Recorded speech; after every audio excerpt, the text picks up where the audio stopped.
Glad to be here. First time I've been wired, so I don't know what's going to happen.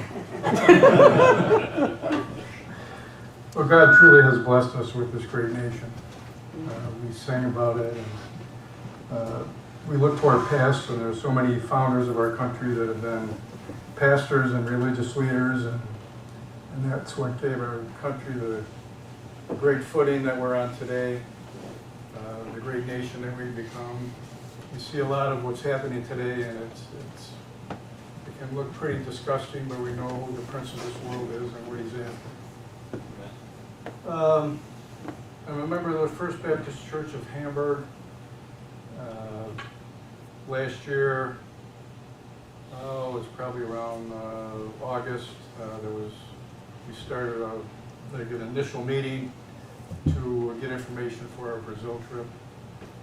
But before I get into the Brazil presentation, it's not a coincidence. The opening prayer today talked about encouragement and comfort, and I actually have a passage from 2 Corinthians I want to read, and a song to go along with it. And it's about comfort and encouragement.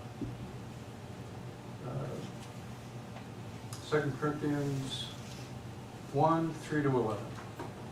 Blessed be the God and Father of our Lord Jesus Christ, the Father of mercies and God of all comfort, who comforts us in all our affliction, so that we may be able to comfort those who are in any affliction, with the comfort with which we ourselves are comforted by God. For as we share abundantly in Christ's sufferings, so through Christ we share abundantly in comfort too. If we are afflicted, it is for your comfort and salvation. And if we are comforted, it is for your comfort, which you experience when you patiently endure the same sufferings that we suffer. Our hope for you is unshaken, for we know that as you share in our sufferings, you will also share in our comfort. For we do not want you to be unaware, brothers, of the affliction we've experienced in Asia. For we have so utterly burdened beyond our strength that we despaired of life itself. Indeed, we felt that we had received the sentence of death, but that was to make us rely not on ourselves, but on God who raises the dead. He delivered us from such a deadly peril, and he will deliver us. He will deliver us. On him we have sent our hope that he will deliver us again. You also must help us by prayer, so that many will give thanks on our behalf for the blessing granted us through the prayers of many.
Yeah, there's sometimes the music just touches the soul. Okay, Vila Nova Igreja Batista, that is New Life Baptist Church in Caldas Novas, Brazil. Caldas Novas is the city where the church is. A pastor that we support there is Felipe Neal and his wife Marina, his two children. So, let's see, this Pastor Felipe first started an association through some of the missionaries of our church. The Reiner family has been very active and is still very active in the ministry in Brazil. Harold Reiner, who went to be with the Lord about 5 years ago, had 60 years on the mission field in Brazil. He's got 2 of his children. One just went to be with the Lord last year. Unfortunate bout of cancer at the age of 46, but he was a blessing in my life for the times when I have had an opportunity to be with him, and was just blessed by his presence.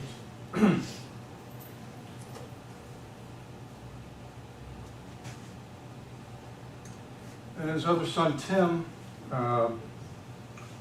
who was associated with the Word of Light Bible college down in Brazil. And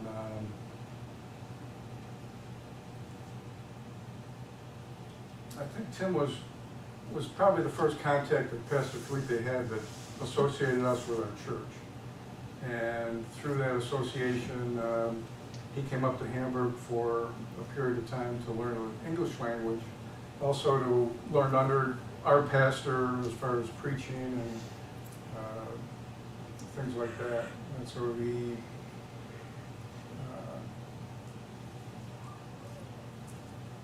was here for several months.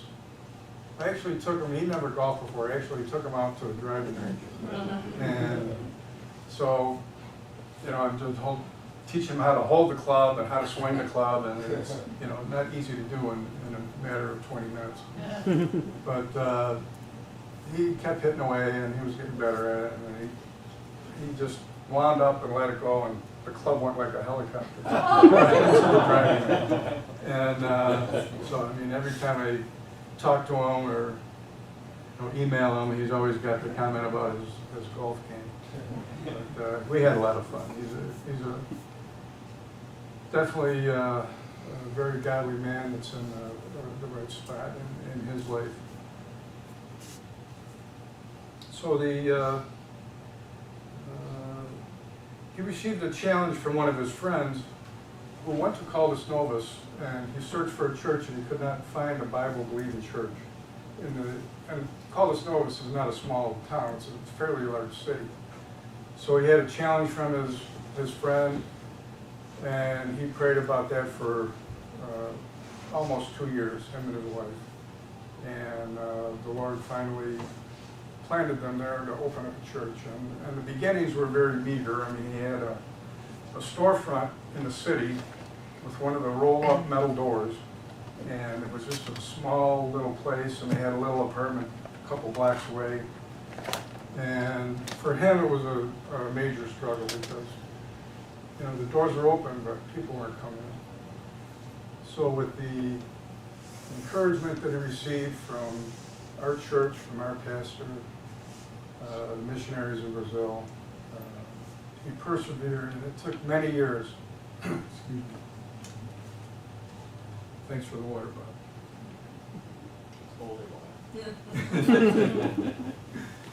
It took many years, but his church today is thriving. He went from that small little storefront to a large building, And at this point, they have plans of taking out the rear wall of the building and expanding it, just so they can have enough room for his congregation now. So the Lord has just immensely blessed his ministry, and he's just a godly man. He's a good person to be around, and the time in Brazil was, we just had a terrific time. Okay.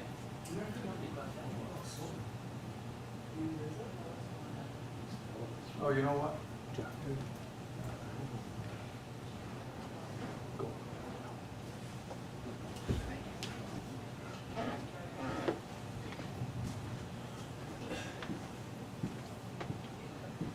It's changing here, John, but not there.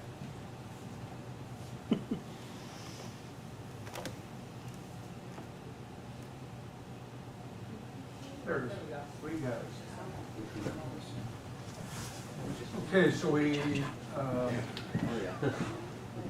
took off from Toronto. This was, sun was setting when we got in the air. So we had a very long trip ahead of us. We flew, the entire trip took about 24 hours. We flew from Toronto, we had to drive to Toronto, then we flew from Toronto down to Sao Paulo, which actually overshot our destination by a couple hours. Then we had to fly back north to a smaller airport in Goiânia, and then we had a 2.5-hour drive to get to Caldas Novas. So we were pretty beat by the time we got there. But before this could even occur, we had several meetings where we would plan what was happening, for the trip, and so we had to wait for our applications for visas, because we could apply by mail, but it would take several weeks, and we had to wait to apply until we got our airfare, so we were kind of stuck. But what happened was the Brazilian consulate had just started a new procedure this year where you could file for a visa online. So the first one, we had a meeting actually just days before or days after the first one. They did the country of Australia, then 1 week later they did Canada, and then the last week they did the United States. So we had to wait, but it was a quicker process, so it was to our advantage to do that. So the pastor, our group, there was 6 of us. It was our pastor, 3 of his children, another church member, Heather, and myself. And so the pastor applied for their visas, Heather applied for hers, and I applied for mine. Little did I know that the website I went to, which looked like the government website, was a scam. So we had a meeting, it was probably 2 weeks after that, and we're just talking, and the pastor said something about visas. He goes, everybody has their visas, right? And they go, well, I didn't get mine yet. He said, well, you should have had it in like 6 days. So after I sent the application in, I get an email back. They said, you need a different photo. Well, they sent the same photo that I used for my passport, which I had to do in October last year because it expired. So they rejected it. They said it doesn't fit our qualifications. So I went back, I think I went to CBS, got another one done, made sure I had a different shirt on so I didn't look the same. So I waited, and about 4 days later, they sent me an email rejecting that. So then we went through the process again. They rejected another photo. Now I'm to the point where there's not a lot of time left. And I get online, and I find that they say online, where you live, what consulate you should be going to. And mine was New York City for New York State. What I didn't realize is that I can go to any of them. So I found that out through some research. We were leaving on a Friday. This was on a Monday. And the New York, I wouldn't have been able to, they don't guarantee a 1-day visa in New York. what they did in Hartford, Connecticut. So I waited till the last day that I could hear from this company, which I didn't know was scamming me. Drove to Hartford, left at midnight, drove to Hartford, came back, packed, and then we took off the next day. So I already had a trip before I took a trip. Wow. But God just paved the way for me to go. There's no other explanation for it. He led me, when I was on my computer search, he led me where I needed to go to get that visa approved. So this is our first in Sao Paulo. We had a little layover before we took off there. We were a little weary. The pastor's on the left, Pastor Kevin Leary. It's Rebecca, Josiah, Heather, and Sarah. So we get to, when we finally got everything done, we're at the Palavera de Vida is the Word of Life Conference Center in Clovis Novus. And this was a gated community. Pastor Felipe's house was in the community. They had apartments. They had Word of Life. And then the community itself had, they had a gymnasium and some recreation areas that we could use. So Pastor Felipe's house is on the left. We stayed in the house on the right. The people that own the house, it's a summer home for them, so they weren't there, and they were gracious enough to allow us to stay there. We had breakfast with the Neils. Pastor Felipe is all the way in the back, and his wife in the kitchen area. Breakfast was pretty much the same things that we eat. So the first day we kind of laid back and took in the little area around where we were staying. And Josiah, we had a presentation. Each one of us had a separate part of a gospel presentation. And Josiah's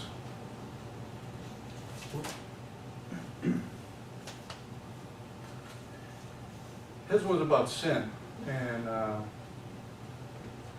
it's kind of funny. I was reading one of these little pamphlets that you have here at church. We've got three people here: Spotless Sam, Honest Haley, and Deceptive Doug. And his presentation kind of mimicked what this pamphlet has in it. And basically, he had three different lengths of rope.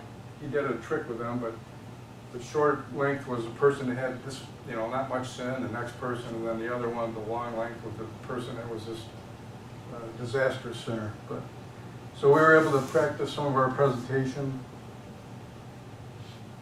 We got to a walk around the first day and unwind a little bit. These are macaws up in the top of the street. They're a very beautiful bird. It was just, we tried taking pictures of them for a week, and this is the best we could get. They had just stands of bamboo growing. I don't know what this thing is, but he's got A lemur. Is that a lemur? Extremely long tail, and I'm surprised that Rebecca was able to get a picture, because these things are so fast in the trees, you can't see them. Yeah. So across the street from where we stayed, they were building a house, and they don't have powered equipment. These guys, the block that's on the ground, there's no forklift to take it off the truck. It's all done by hand, and then they stack it up. Now this guy on the ground, he's taking a brick like this and tossing it up, and you can see the guy on top will catch it. And on the ground, there's a cement mixer right behind that pile of, actually, they got a pointer. There's a cement mixer there. So the mortar that they need, they mix it, put it in a bucket, and then there's a pulley here with the ropes, and these guys with the mortar. So all day long, they've got mortar going up and down. And with the termite problem, these telephone poles are all concrete. But my friends, right at the bottom here, I got a couple friends. So we did this 24-hour trip. We get in about 10 o'clock. Pastor orders us some pizza. We eat and go right to bed. 4:15 in the morning, the roosters, and there's more than one. The roosters are just sounding the alarm. So it took me 3 days before I could sleep through them. So our first day, we had a work day at Vita Nova. Pastor had, probably 15, 20 people from his church and our 6 from our group. And we had a great time working on the church. There were several projects that needed to be done. They were doing a lot of cleaning here. The church itself, everything down, part of town where the church is not a good section of town. So all the homes have gates we have this metal gate around the church. And even with that gate, the church got, someone broke in and they took all the electronics from the church. And so the next step was putting the electric wire up on top and video cameras. And it was kind of a blessing because at Vacation Bible School 2 years ago, the kids were raising money to help fund the security system. So it was kind of a blessing that they could see the results of what they were doing there. We were putting whiteboards up in actually all of the Sunday school classes. Most of the time during the trip, there was somebody that knew English, so we would be able to communicate. But when we were up in these classrooms, people that knew English didn't know Portuguese and vice versa. So it was like almost a game of charades, we're pointing, but we got what we needed and got our projects. This was a Bible study. A couple people here. Actually, there's a gentleman right here. His name is Maurice, and later on there's I'll talk a little bit about the future of this church, but Pastor Felipe is trying to groom him to take over this particular church. So a lot of times we didn't have much time. This was actually a place we went to for lunch a number of times. They had like this buffet that, with the amount of food it would cost probably $20 here, it was $7. And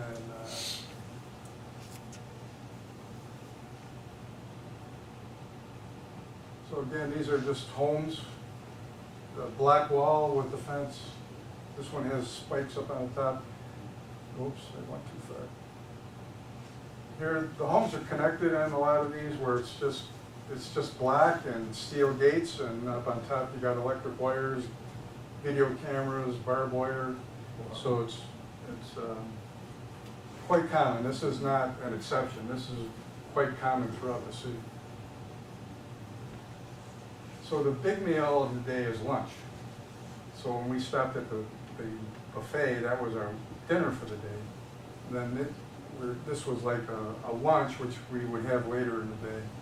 These things were like a pastry. You could put all kinds of cheese, meat, vegetables. They're quite delicious. So a lot of motorcycles, and they're not big Harleys. These are smaller motorcycles. Sometimes you'll see a whole family on a motorcycle.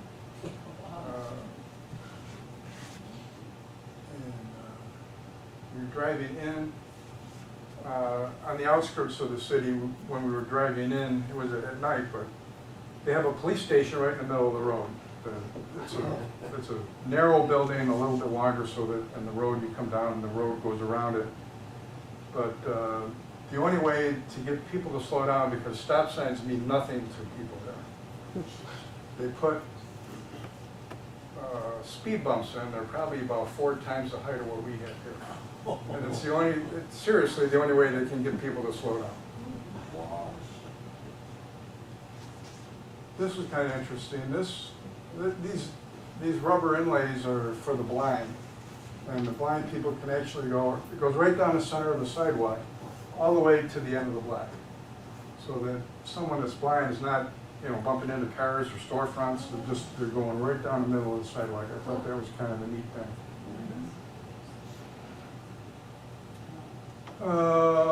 This was one of our lunches, which is later in the day, and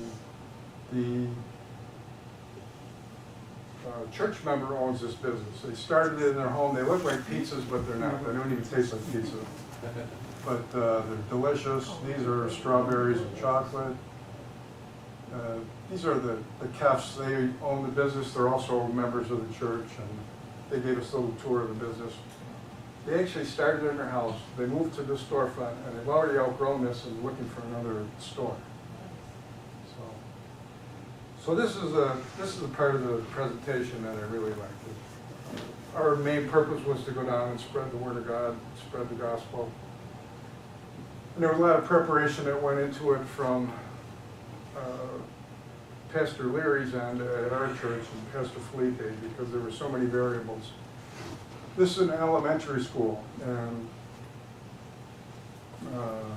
Pastor Felipe made an arrangement with the school that we would come in and we would paint the school if he would allow us to come in and do a gospel presentation the next day. And we didn't know whether this was going to occur or not because it wasn't finalized. I think part of the reason was because if it was finalized, let's say 6 weeks away from the event, there would be time for someone to say, well, I really don't agree with that happening in our school, and then having it canceled. So he had to actually wait till, I think, about 2 weeks before we did this to get this set up. And so we came in, we had a good group of people from our church, his church, and this is Pastor Felipe here. Right here behind him is Julio is his name. Pastor from Argentina. He was staying at the Word of Life complex there. So we got to meet and talk to a lot of the missionaries that were from the area. So you can see we need a lot of prep. These walls were in pretty rough shape, pretty weathered. A lot of scraping and sanding before we can even start to paint. Everybody pitched in. Pedro put a little muscle into the job. He's a real cute kid.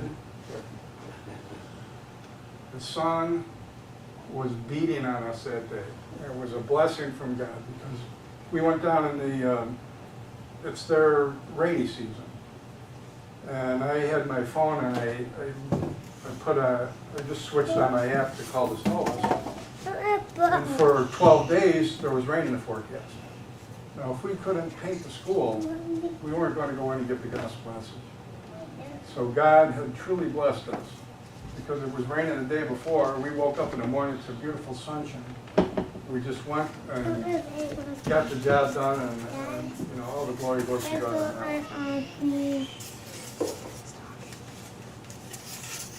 So I was taping windows. I probably taped windows for about 5 hours straight before I could even grab a paintbrush. You know, it's just, and these rooms are so hot. These only about 4 panes out of about 8 panes will open to let any air in these classrooms, and there's no air conditioning. And Heather was the tallest member of our group, so we let her stretch up to the top with the roller. This was clean up after we got done there. So the buildings were painted, and the last thing to do was the walkway between the buildings. This was a before picture. That's an after picture. That's a before picture. That's an after picture. So they were, this was a lot of the crew that was there.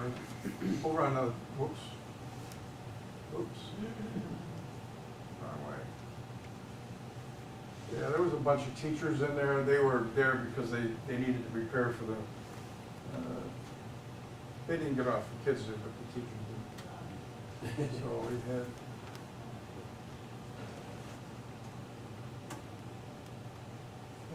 okay, so now we've got that done. The next day we're going to come in and we're going to present the gospel message to the class, to the whole school. So I had an email, pastor, during our planning time, our pastor sent out an email, and he said, he asked us what we thought about using wordless bracelets in our presentation. And I had no idea what he was talking about. So I went online, found out what a wordless bracelet was, which is this, how to make them, and we decided that we would make these to take with us to give to the children. And we also